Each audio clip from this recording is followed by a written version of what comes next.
Hello everyone, Assalamu alaikum. Welcome to Taste of Chennai. எல்லாருக்குமே Ramadan Mubarak. இன்னைக்கு வந்து நம்ம சேனல்ல ரமதான் ப்ரீ ப்ரிப்பரேஷன் வீடியோ தான் பார்க்க போறோம். Last year Ramadan pre preparation நிறைய டிப்ஸ் நான் ஷேர் பண்ணியிருந்தேன். அந்த வீடியோ பார்க்காதவங்க நான் டிஸ்கிரிப்ஷன் பாக்ஸ்ல லிங்க் கொடுக்குறேன், செக் பண்ணி பாருங்க. லாஸ்ட் இயர் வந்து வெஜிடபிள்ஸ் எப்படி ஸ்டோர் பண்றது, அதுக்கப்புறம் ஃப்ரைட் ஆனியன் ஸ்டோர் பண்றது, நட் ஸ்டோர் பண்றதும் நான் காமிச்சிருந்தேன். இந்த இயர் வந்து கொஞ்சம் டிஃப்ரெண்ட்டாக பண்ணலாம், சேம் அதே காமிக்க வேணாம்னு சொல்லிட்டு கொஞ்சம் டிஃப்ரெண்ட்டாக எடுத்திருக்கேன். லாஸ்ட் வீக்கே ரமதான் ப்ரீ ப்ரிப்பரேஷன் வீடியோ வந்து ஷேர் பண்ணணும்னு நினச்சேன். பட் என்ன ஆச்சுன்னு பார்த்தீங்கன்னா கொஞ்சம் உடம்பு சரியில்லை. ஏன்னா லாஸ்ட் வீக் நான் வந்து ஃபர்ஸ்ட் டோஸ் வந்து நான் போட்டுட்டு வந்தேன். வேக்சினேஷன் இப்போ போட்டாச்சு. போட்டுட்டு வந்ததுக்கப்புறம் பார்த்தீங்கன்னா 3 நாளைக்கு வந்து இந்த கை வந்து தூக்கவே முடியல, பயங்கரமாக பெயின் இருந்துச்சு. அதுக்கப்புறம் பார்த்தீங்கன்னா கொஞ்சம் தலைவலி அதெல்லாம் இருந்துச்சு எனக்கு. என்னால் சுத்தமாக முடியல. வீட்டில் கூட நான் சமைக்க கூட இல்லை, வெளியில் தான் வாங்கி சாப்பிட்டோம் 3 நாளைக்கு. அதனால வீடியோஸும் எதுவுமே நான் எடுக்கவே இல்லை. இன்னைக்கு நான் என்ன ஷேர் பண்ண போகிறேன்னு பார்த்தீங்கன்னா, நம்ம ரம்ஜான் டைமில் இஃப்தார்க்காக நிறைய கூல் ட்ரிங்க்ஸ்லாம் குடிப்போம். ஸோ எப்படி நம்ம ஜூஸ் வந்து ஃப்ரிட்ஜில் ஸ்டோர் பண்ணி யூஸ் பண்ணுறதுன்னு பார்க்கலாம். இது வந்து ரொம்பவே உங்களுக்கு யூஸ்ஃபுல்லாக இருக்கும். இது நீங்கள் செஞ்சு வைக்கிறதால ரமதான் டைமில் நிறைய டைம் வந்து நம்மளால் சேவ் பண்ண முடியும். அதுக்கப்புறம் ஒரு இஃப்தார் ஸ்நாக் ரெசிபி நம்ம பார்க்கலாம். அதுவும் நீங்கள் ஃப்ரீசரில் ஸ்டோர் பண்ணி 1 மந்த் வரைக்கும் யூஸ் பண்ணலாம். ரொம்ப ஈஸியான ரெசிபி, வீட்டில் இருக்கிற பொருளை வச்சு தான் நம்ம செய்ய போகிறோம். அப்புறம் சஹர் டைமில் நம்ம பரோட்டா, சப்பாத்தி அந்த மாதிரி தான் நிறைய சாப்பிடுவோம். பரோட்டா எப்படி ஃப்ரீசரில் ஸ்டோர் பண்ணி யூஸ் பண்ணுறதுன்னு பார்க்கலாம். எனக்கு ஷேர் பண்ண போகிற 3 ரெசிபியுமே உங்களுக்கு ரொம்பவே யூஸ்ஃபுல்லாக இருக்கும். மற்றவங்களுக்கும் யூஸ்ஃபுல்லாக இருக்கும்னு நினச்சிங்கன்னா உங்களோட ஃப்ரெண்ட்ஸ் அண்ட் ஃபேமிலிக்கும் ஷேர் பண்ணிக்கோங்க. இப்போ வாங்க குவிக்காக வீடியோக்குள்ளே போகலாம். இந்த ட்ரெஸ் வந்து நம்மளுக்கு இன்ஸ்டாகிராம் பேஜ் கலர்ஸ் அண்ட் மோர்லேருந்து அமைச்சிருக்காங்க. இந்த ட்ரெஸ் வேர் பண்ணுறதுக்கு ரொம்ப கம்ஃபர்டபுளாக இருந்துச்சு.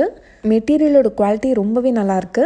அப்புறம் இந்த மாதிரி ஒரு சில்க் மெட்டீரியலில் ட்ரெஸ் அமைச்சிருந்தாங்க. இதுவும் ரொம்ப நல்லா இருந்துச்சு பார்க்குறதுக்கு. இது மட்டும் இல்லாமல் அவங்க பேஜில் நிறைய டிசைனர் கலெக்ஷன்ஸ், குர்த்திஸ் அதெல்லாம் இருக்குது. இது நல்ல ஒரு காட்டன் லாங் ட்ரெஸ். இது இந்த மாதிரி இன்னும் நிறைய கலெக்ஷன்ஸ் அவங்களோட இன்ஸ்டாகிராம் பேஜில் நீங்கள் பார்க்கலாம். அவங்களோட காண்டாக்ட் டீட்டெயில்ஸ் எல்லாமே நான் டிஸ்கிரிப்ஷன் பாக்ஸில் கொடுத்துருக்கேன், செக் பண்ணி பாருங்கள்.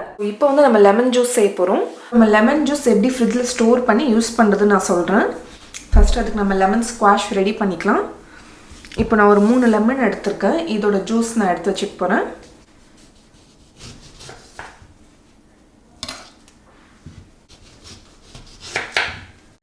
இது வந்து ஆரஞ்ச் ஜூஸ் போட்டதுக்காக யூஸ் பண்ணுறது. இந்த லெமன் வந்து நல்லா பெரிய லெமனாக இருக்கிறதால நான் லெமன் ஸ்குவீஸ் பண்ணுறதுக்கும் யூஸ் பண்ணிக்கிறேன். டெய்லி நிறைய பேர் இந்த மிஷின் பற்றி கேட்டுகிட்டே இருக்கீங்க. இப்போ ரீசெண்ட் டேஸில் நான் சூப்பர் மார்க்கெட்ஸில் நிறைய இது வந்து ஆஃபர் போட்டிருக்காங்க ரமதானுக்காக. இதோட ப்ரைஸ் வந்து 1000 கிராம்ஸ் கிட்ட வரும். இதோட கம்மியான ப்ரைஸ்லேயும் இருக்குது, அதுலேயும் நிறைய ஆப்ஷன்ஸ் இருக்குது, நீங்கள் செக் பண்ணி பார்க்கலாம். நீங்கள் யூஏல இருந்தீங்கன்னா நீங்கள் சூப்பர் மார்க்கெட்ஸில் செக் பண்ணி பாருங்கள். நான் வச்சுருக்கிற மாடல் வந்து கென்வுட் மல்டி 1. இது நான் இது ஒரு 5 இயர்ஸாகவே யூஸ் பண்ணிகிட்ருக்கேன். எந்த ப்ராப்ளமும் இல்லை, ரொம்ப நல்லாயிருக்கு. இது பாருங்கள், சீட்லாம் அதில் வந்துருச்சு. எனக்கு வந்து இந்த அளவுக்கு லெமன் ஜூஸ் கிடச்சிருக்கு. ஒரு 1/2 கப் அளவுக்கு இருக்கும்.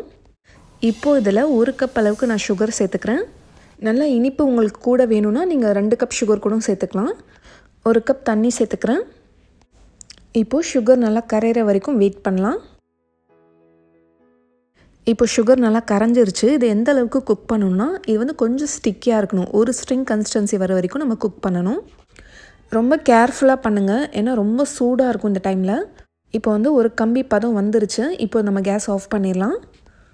இப்போ இது கம்ப்ளீட்டாக ஆறணும். அதுக்கப்புறம் தான் நம்ம இதில் லெமன் ஜூஸ் சேர்க்கணும். ஓகே, இப்போ நம்ம ரெடி பண்ண சுகர் சிரப் வந்து நல்லா ஆறிடுச்சு. இப்போ இது நம்ம எடுத்து வச்சுருக்க லெமன் ஜூஸை சேர்த்துக்கலாம். இதை நல்லா மிக்ஸ் பண்ணிக்கோங்க. இதில் நீங்கள் கொஞ்சமாக பிளாக் சால்ட் வேணால் போட்டுக்கலாம். அப்படி இல்லைன்னா நார்மல் சால்ட் கூட போட்டுக்கலாம். நம்ம எப்பயும் யூஸ் பண்ணுற சால்ட் கூட போடணும். இது நீங்கள் லெமன் ஜூஸ்க்கு மட்டும் இல்லை, எந்த ஜூஸ்க்கு வேணாலும் நீங்கள் சேர்த்துக்கலாம். கிரேப் ஜூஸ்க்கு, ஆரஞ்ச் ஜூஸ், அதுக்கப்புறம் பொமோக்ரானட் ஜூஸ், நன்னாரி ஷர்பத், அதுக்கப்புறம் ரூஅப்ஸா தண்ணியில் சேர்த்து செய்வோம் இல்லையா, எல்லாத்துக்குமே இதை நீங்கள் யூஸ் பண்ணலாம். ஓகே, அவ்வளோதான். இப்போ நம்ம சிரப் ரெடி ஆயிடுச்சு. இது நம்ம இப்போ ஒரு பாட்டிலில் நம்ம ஸ்டோர் பண்ணி வச்சுக்கலாம்.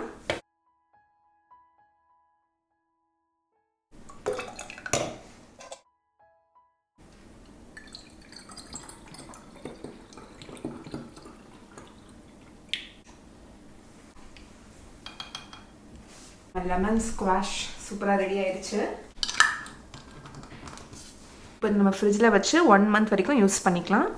யூஸ் பண்ணி எப்படி லெமன் ஜூஸ் போடுறதுன்னு நான் சொல்கிறேன். நம்ம ஃப்ரிட்ஜில் எடுத்து வச்சுக்கலாம். இப்போ நான் இந்த லெமன் ஸ்குவாஷ் அந்த சிரப் வச்சு நான் ஒரு 3 ஜூஸ் உங்களுக்கு வந்து நான் செஞ்சு காட்ட போகிறேன். என்னென்ன எடுத்து வச்சுருக்கேன்னா, இது நன்னாரி சிரப் எடுத்து வச்சுருக்கேன், அதுக்கப்புறம் ரூஅப்ஸா சிரப் எடுத்து வச்சுருக்கேன், அதாவது ரோஸ் சிரப், அதுக்கப்புறம் பாதாம் பிஸ்னி தண்ணியில் ஊற வச்சுருக்கேன். அதுக்கப்புறம் சப்ஜா விதை வந்து ஊற வச்சுருக்கேன். அதுக்கப்புறம் ஐஸ் க்யூப்ஸ் எடுத்திருக்கேன். அப்புறம் ஐஸ் வாட்டர் எடுத்திருக்கேன். ப்ளெயின் லெமன் ஜூஸ்க்காக ஃபஸ்ட் ஐஸ் க்யூப்ஸ் போட்டுக்கிறேன். உங்களுக்கு எவ்வளோ வேணுமோ அவ்வளோ ஐஸ் க்யூப்ஸ் போட்டுக்கோங்க. சிரப் நான் கொஞ்சமாக சேர்க்குறேன். ப்ளெயின் லெமன் ஜூஸ்க்காக இந்த சிரப் நான் சேர்த்துக்கிறேன். ஒரு டேபிள் ஸ்பூன் சேர்த்துருக்கேன். ரூஅப்ஸா சிரப்புக்காக வெறும் இந்த சிரப் சேர்த்துக்கிறேன். நன்னாரி ஷர்பத்துக்காக இந்த சிரப் நான் சேர்த்துக்கிறேன். உங்களுக்கு எவ்வளோ வேணுமோ நீங்கள் அவ்வளோ சேர்த்துக்க வேண்டியதான், மெஷர்மெண்ட்ஸ்லாம் இல்லை. இப்போ இதில் கோல்டு வாட்டர் சேர்த்துக்கிறேன்.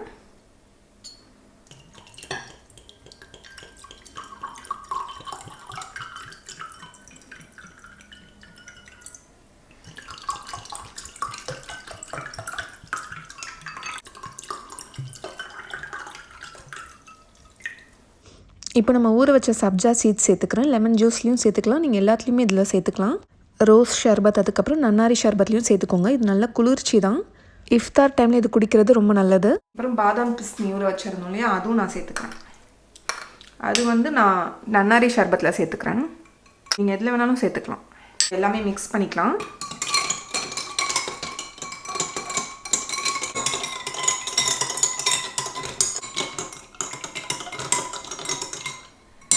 டேஸ்ட் பண்ணி பாருங்கள். உங்களுக்கு சுகர் பத்தலைன்னா இன்னும் கொஞ்சம் நன்னாரி சிரப் சேர்த்துக்கோங்க. எனக்கு ஸ்வீட் கம்மியாக தெரிஞ்சிச்சு, அதனால் இன்னும் கொஞ்சம் சிரப் நான் சேர்த்துக்கிறேன். இப்போ ஃபைனலாக நம்ம ப்ரிப்பேர் பண்ணி வச்ச அந்த லெமன் சிரப் வந்து கொஞ்சமாக நான் சேர்க்குறேன். ரொம்ப இல்லை, ஜஸ்ட் 1 டீஸ்பூன் அளவுக்கு சேர்த்துக்கோங்க.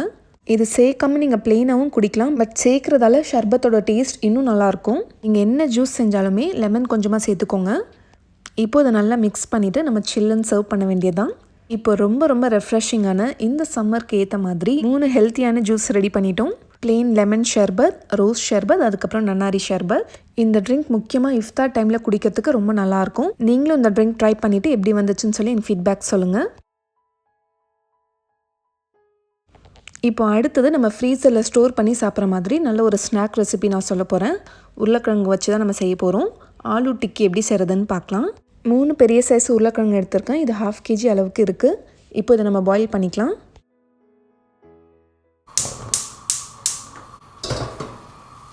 இப்போ உருளைக்கிழங்கு பாயில் பண்ணியாச்சு. இதை வந்து நான் துருவிக்க போகிறேன். நீங்கள் அப்படியே மேஷ் பண்ணுறதாலும் பண்ணிக்கலாம்.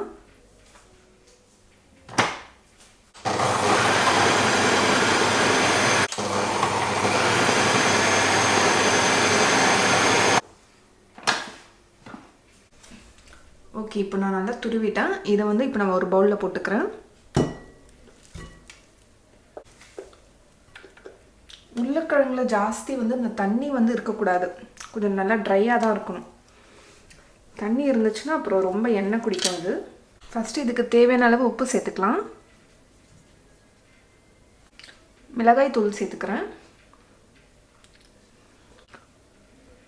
ஒரு 1.5 டீஸ்பூன் அளவுக்கு மிளகாய் தூள் சேர்த்துருக்கேன். கரம் மசாலா ஒரு 1/4 டீஸ்பூன் சேர்த்துக்கிறேன். 1 டீஸ்பூன் ஜீரகத்தூள் சேர்த்துக்கிறேன். ஆம்ச்சூர் பவுடர் 1 டீஸ்பூன் சேர்த்துக்கிறேன். சாட் மசாலா ஒரு 1/2 டீஸ்பூன். அப்புறம் ரெட் சில்லி ஃப்ளேக்ஸ் இருந்தால் கொஞ்சமாக சேர்த்துக்கலாம், ஆப்ஷனல் தான் இது. ஒரே ஒரு பச்சை மிளகா நல்லா ஃபைனாக சாப் பண்ணி வச்சுருக்கேன். அதுக்கப்புறம் கொஞ்சமாக புதினாவும் கொத்தமல்லி தழையும் நல்லா ஃபைனாக சாப் பண்ணி சேர்த்துக்கிறேன்.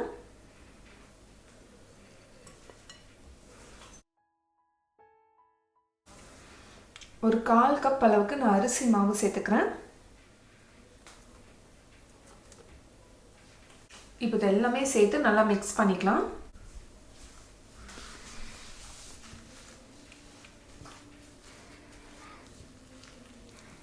இதில் ஏதாச்சும் உங்களுக்கு எக்ஸ்ட்ரா மசாலா ஏதாவது சேர்க்கணுன்னா நீங்கள் சேர்த்துக்கலாம்.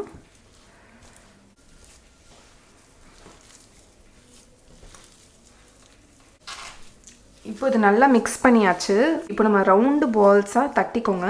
கட்லட் ஷேப்பில் நம்ம வந்து தட்டிட்டு ஒரு ஸ்டோரேஜ் கண்டெய்னரில் வச்சு நம்ம ஃப்ரீஸ் பண்ணலாம். இந்த மாதிரி ஒரு கண்டெய்னர் நான் எடுத்திருக்கேன்.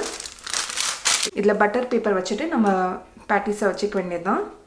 கையில் கொஞ்சமாக எண்ணெய் தடவிருக்கேன்.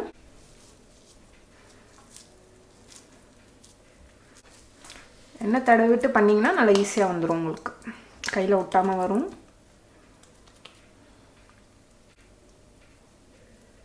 பேட்டி ரெடி ஆயிடுச்சு. இதே மாதிரி இப்போ எல்லாமே நம்ம பண்ணிக்கலாம்.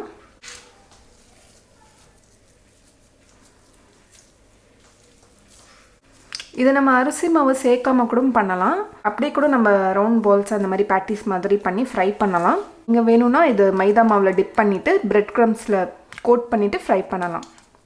அந்த மாதிரியும் பண்ணலாம். இது நீங்கள் செஞ்சு ஃப்ரீசரில் ஸ்டோர் பண்ணிட்டீங்கன்னா 1 மந்த் வரைக்கும் எதுவுமே ஆகாது, கெட்டே போகாது. எல்லாருக்குமே யூஸ்ஃபுல்லாக இருக்கும். நம்ம நோன்பு வைக்கிறவங்களுக்கு மட்டும் இல்லை. இந்த மாதிரி நீங்கள் செஞ்சு ஃப்ரிட்ஜில் வச்சுட்டிங்கன்னா உங்களுக்கு ரொம்ப ஈஸியாக இருக்கும். நம்ம குழந்தைங்க எப்போ ஸ்நாக்ஸ் கேட்குறாங்களோ நம்ம டக்குன்னு ஃப்ரை பண்ணி கொடுத்துடலாம். ரொம்ப டைம் எடுக்காது செய்கிறதுக்கு. ஜஸ்ட் ஒரு 15 மினிட்ஸில் செஞ்சிடலாம்.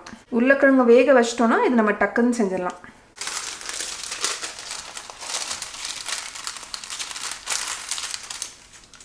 இதுக்கு மேலே நான் ஒரு பட்டர் பேப்பர் போட்டிருக்கேன்.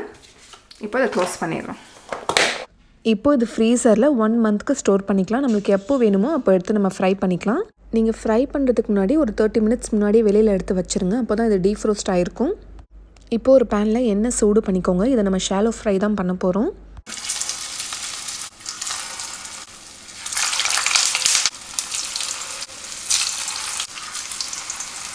ஒரு சைட் கோல்டன் ப்ரௌன் ஆனதுக்கப்புறமா இன்னொரு சைட் திருப்பி போட்டுருங்க.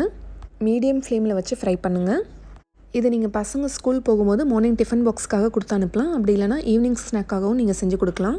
இப்போ 2 சைடுமே நல்ல கோல்டன் கலர் வந்துருச்சு. இப்போ இதை எடுத்துடலாம். எடுத்து ஒரு டிஷ்யூ பேப்பரில் வச்சுருங்க.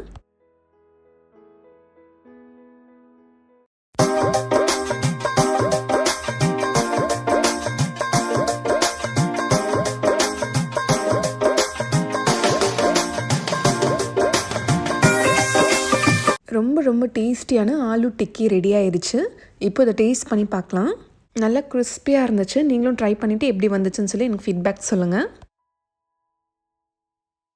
இப்போ அடுத்தது ஃப்ரோசன் பராட்டாக்காக நான் ஒரு 3 கப் அளவுக்கு மைதா மாவு சேர்க்குறேன். ஒரு 1/2 டீஸ்பூன் சால்ட் சேர்த்துக்கிறேன். பவுடர் பண்ண சுகர் ஒரு 1/2 டேபிள் ஸ்பூன் சேர்த்துக்கிறேன். 2 டேபிள் ஸ்பூன் அளவுக்கு கீ சேர்த்துக்கலாம். இப்போ இதை நல்லா மிக்ஸ் பண்ணிக்கோங்க. இப்போது 3 கப் மாவுக்கு நான் ஒரு 1.5 கப் அளவுக்கு வார்ம் வாட்டர் சேர்க்குறேன். கொஞ்சம் கொஞ்சமாக தண்ணி சேர்த்து நல்லா ஒரு சாஃப்ட் டோவாக பிசைஞ்சிக்கோங்க.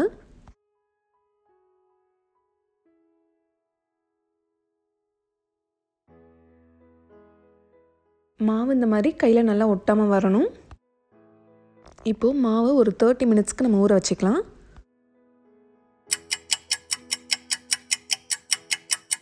இப்போ 30 மினிட்ஸ்க்கு அப்புறமா மாவு நல்லா ஊறி நல்லா சாஃப்ட் ஆயிருச்சு. இப்போது இது ரவுண்டு பால்ஸாக டிவைட் பண்ணிக்கோங்க. கிராக் இருக்கக்கூடாது. உங்களுக்கு மாவு வந்து பரோட்டா எவ்வளோ திக்னஸ் வேணுமோ நீங்கள் அந்தளவுக்கு மாவு எடுத்துக்கோங்க.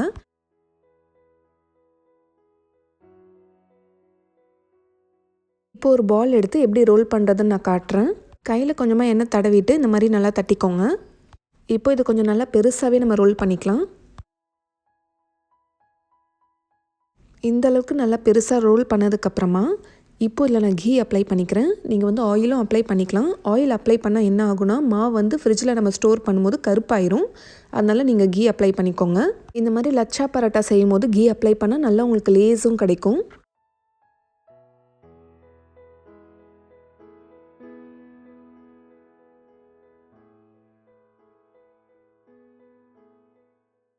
இப்போது இந்த மாதிரி ஒரு பிஸா கட்டர் யூஸ் பண்ணி நான் வந்து கட்ஸ் போட்டுக்க போகிறேன். இது இல்லைன்னா நீங்கள் நைஃப் யூஸ் பண்ணி கூட கட்ஸ் போட்டுக்கலாம்.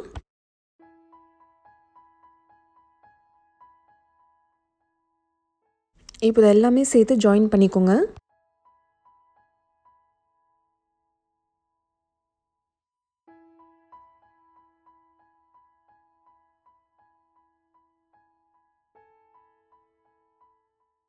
இப்போது 2 விரல் யூஸ் பண்ணி இதை நல்லா சுற்றிட்டே வாங்க. நீங்கள் யூஸ்வலாக பரோட்டா செய்யும் போது எந்த மெத்தட் ஃபாலோ பண்ணுவீங்களோ அதே மாதிரி நீங்கள் பண்ணிக்கலாம். உங்களுக்கு எது ஈஸியாக இருக்கோ அந்த மாதிரி செஞ்சுக்கோங்க. இன்னொரு ஈஸியான மெத்தட் உங்களுக்கு செஞ்சு காட்டுறேன். கீ அப்ளை பண்ணிவிட்டு கொஞ்சம் கேப் விட்டு இந்த மாதிரி கட்ஸ் போட்டுக்கோங்க. இப்போது இது ஒன்று ஒன்றா எடுத்து நம்ம ரோல் பண்ணிகிட்டே வரணும் இந்த மாதிரி. இப்போது இதை எடுத்து திரும்ப இதுக்கு மேலே வச்சுட்டு ரோல் பண்ணிகிட்டே வாங்க. எனக்கு பரோட்டா இந்த அளவுக்கு திக்னஸ் போதும். அதனால் நான் இதோட ஸ்டாப் பண்ணிவிட்டு இப்போ இதை நான் ப்ரெஸ் பண்ணிக்கிறேன். இந்த மாதிரி செய்கிறதால நிறைய உங்களுக்கு டைம் வந்து சேவ் ஆகும். ஒரே டைமில் நம்மளுக்கு 2 பரோட்டா செய்ய முடியும். இப்போது இதுவும் அதே மாதிரி செஞ்சுக்கோங்க. நான் இன்றைக்கி செஞ்ச 2 மெத்தட்லேயும் உங்களுக்கு நிறைய லேயர்ஸ் வந்து கிடைக்கும்.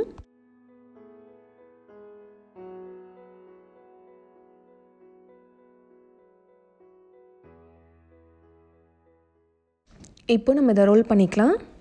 ரோல் பண்ணும்போது மாவு எண்ணெய் எதுவுமே யூஸ் பண்ண வேணாம், அப்படியே ரோல் பண்ணிக்கோங்க. ரோல் பண்ணும்போது ஒரே சைடே ரோல் பண்ணுங்கள், அப்போ தான் அந்த லேயர்ஸ் போகாமல் இருக்கும். ரொம்ப அழுத்தம் கொடுத்தும் நம்ம ரோல் பண்ணக்கூடாது. இந்த மாதிரி ரோல் பண்ணதுக்கப்புறமா இப்போ இதை எடுத்து நம்ம எப்படி ஃப்ரீசரில் ஸ்டோர் பண்ணுறதுன்னு பார்க்கலாம்.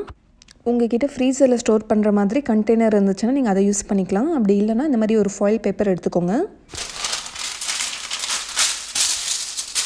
இப்போது இதுக்கு மேலே நான் ஒரு பட்டர் பேப்பர் வச்சுருக்கேன்.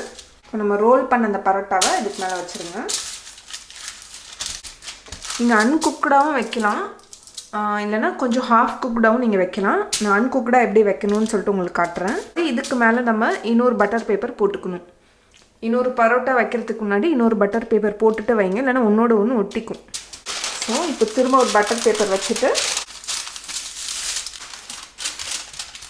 ஃப்ரீசரில் வைக்கிறதுக்கு முன்னாடி மேலே ஒரு பட்டர் பேப்பர் வச்சுட்டு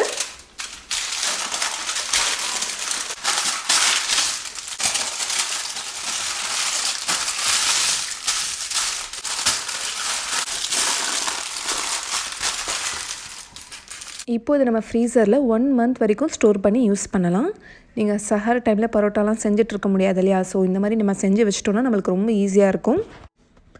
நீங்கள் பரோட்டா தவாவில் போடுறதுக்கு முன்னாடி ஒரு 10 to 15 மினிட்ஸ் முன்னாடி வெளியில் எடுத்து வச்சுருங்க, அப்போ தான் அது டீஃப்ரோஸ்ட் ஆகிருக்கும். இப்போது ஹாஃப் குக்டு பரோட்டா எப்படி நம்ம ஸ்டோர் பண்ணுறதுன்னு பார்க்கலாம். தவா நல்லா சூடானதுக்கப்புறமா பரோட்டாவை போட்டுக்கோங்க. ஒரு 10 to 15 செகண்ட்ஸ்க்கு அப்புறமா இதை நம்ம திருப்பி போட்டுக்கலாம். இந்த சைடும் லைட்டாக கலர் வந்தால் போதும்.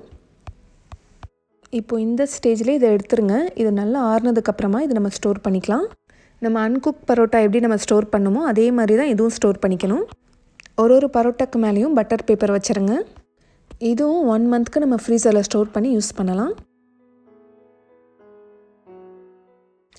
ஹாஃப் குக் பரோட்டா நம்ம குக் பண்ணும்போது நல்லா ஹை ஃப்ளேமில் வச்சு குக் பண்ணுங்கள், அப்போ தான் பரோட்டா நல்லா சாஃப்டாக இருக்கும். பரோட்டா கம்ப்ளீட்டாக குக் ஆனதுக்கப்புறமா இப்போ கொஞ்சமாக ஒரு டீஸ்பூன் அளவுக்கு எண்ணெய் ஊற்றிக்கிறேன். ஏற்கனவே நம்ம பரோட்டாவில் நிறைய கீலாம் சேர்த்துருக்கோம். ஸோ எண்ணெய் வந்து ரொம்ப அதிகமாக ஊற்ற வேணாம், கொஞ்சம் ஊற்றினாலே போதும். இந்த மாதிரி ரொட்டேட் பண்ணி விட்டுட்டே இருக்கணும். அவ்வளோதான், நம்ம பரோட்டா ரெடி ஆயிடுச்சு. இப்போ இதை எடுத்துட வேண்டியது தான்.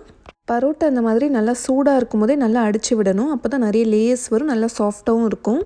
இன்றைக்கி நான் ஷேர் பண்ண 3 ரெசிபியுமே உங்கள் எல்லாருக்குமே ரொம்ப யூஸ்ஃபுல்லாக இருக்கும்னு நினைக்கிறேன். மற்றவங்களுக்கும் இது யூஸ்ஃபுல்லாக இருக்கும்னு நினச்சிங்கன்னா உங்களோட ஃப்ரெண்ட்ஸ் அண்ட் ஃபேமிலிக்கும் ஷேர் பண்ணிக்கோங்க. இந்த மந்த் ஃபுல்லாகவே நிறைய இன்ட்ரெஸ்டிங்கான இஃப்தார் ரெசிபிஸ் நம்ம சேனலில் வரப்போகுது. ஸோ அதெல்லாம் மிஸ் பண்ணாமல் நீங்கள் எப்பயுமே பார்த்துட்டே இருக்கணும்னா நம்ம சேனல் டேஸ்ட் ஆஃப் சென்னையை சப்ஸ்கிரைப் பண்ணி வச்சுக்கோங்க, அப்போ தான் உங்களுக்கு நோட்டிஃபிகேஷன்ஸ் வரும். இது வரைக்கும் நீங்கள் எங்களோட இன்ஸ்டாகிராம் பேஜ் ஃபாலோ பண்ணலன்னா ஃபாலோ பண்ணிக்கோங்க. டெய்லி நான் நிறைய அப்டேட் பண்ணிகிட்ருக்கேன். நீங்கள் ட்ரை பண்ணுற ரெசிபிஸ் எனக்கு நீங்கள் இன்ஸ்டாகிராமில் சென்ட் பண்ணலாம். நாளைக்கும் இதே மாதிரி வேறொரு சூப்பரான வீடியோவில் சந்திக்கிறேன். தேங்க்யூ ஸோ மச் ஃபார் வாட்சிங்.